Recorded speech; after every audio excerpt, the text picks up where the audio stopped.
Good morning, everybody. Good to be with you this early December morning. We're just getting our first snowfall of the year. As you can see,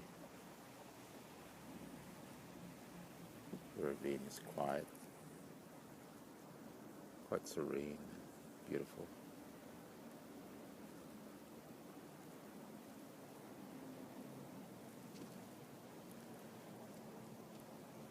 And this morning I want to talk about the physical universe, this beautiful universe, and how it got here,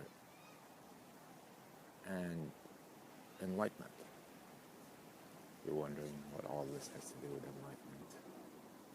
I was watching some YouTube videos on enlightenment, some really interesting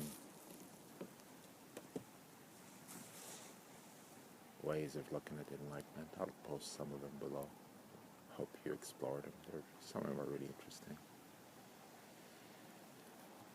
And it struck me that enlightenment is very similar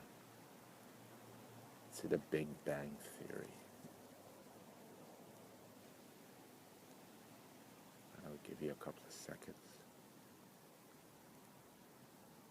The Big Bang Theory created all of this physical universe. And what does it have to do with enlightenment, you ask? So what does the Big Bang Theory have to do with enlightenment? Well, I'm glad you asked. Well, scientists tell us that the Big Bang Theory started with one particle, just one object, that expanded really quickly, more like exploded, and created this whole physical universe. So I was considering this, and I had an insight.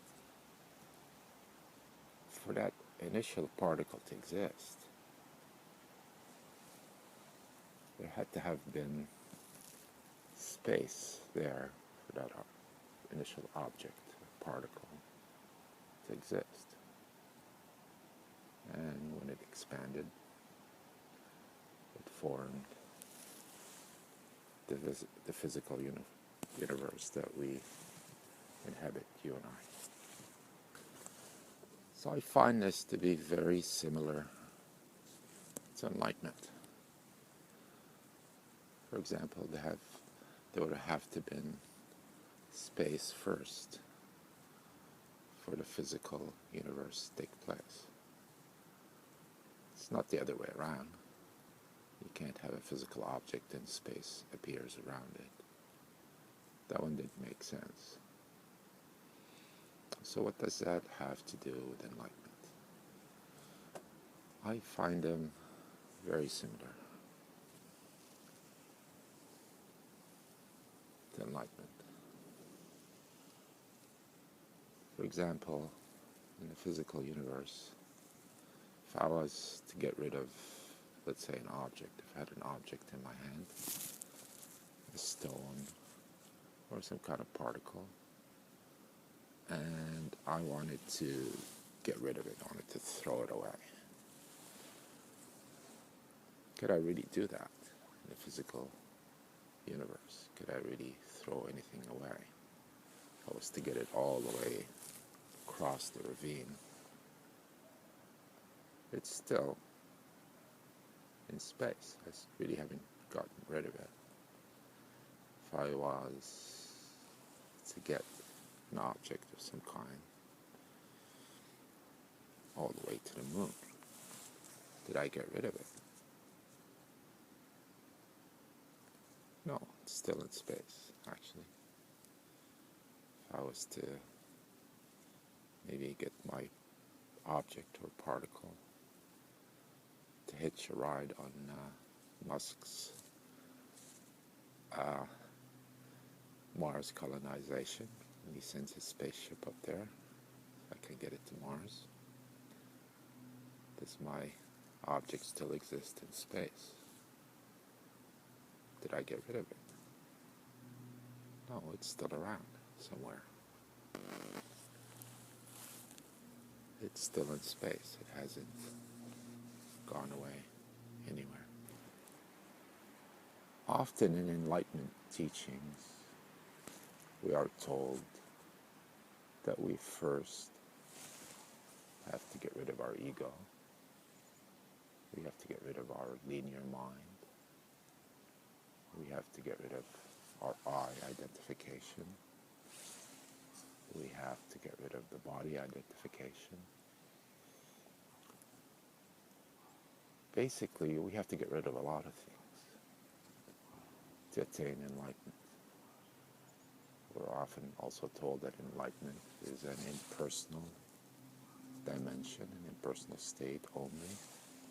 We have to get rid of the personal identification.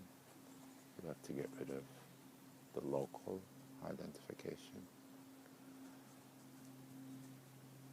I find this to be a misunderstanding.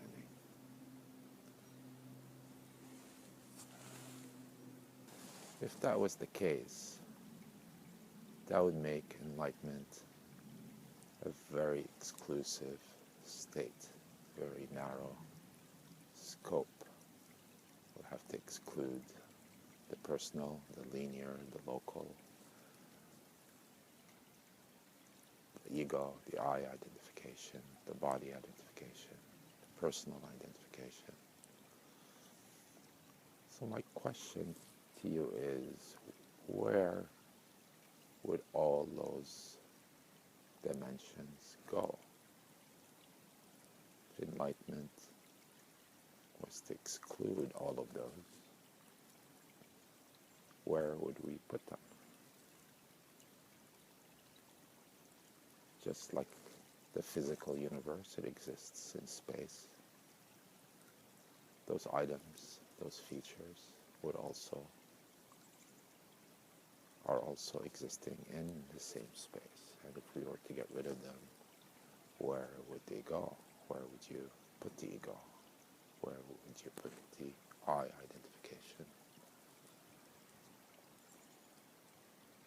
If enlightenment is totality or encompasses totality or the nonlinear, then it must include the linear, it must include the local and the personal, and the body and the I and the ego. It must encompass all of it. Similar to the space that contains the physical universe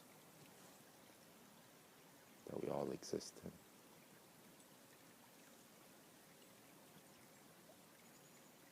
So I hope you consider this radical argument that you can't get rid of anything, that enlightenment is an exclusive, narrow state, not an inclusive state that contains everything.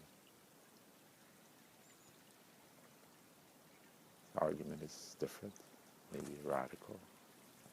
Hope you consider it. Please share your experiences below.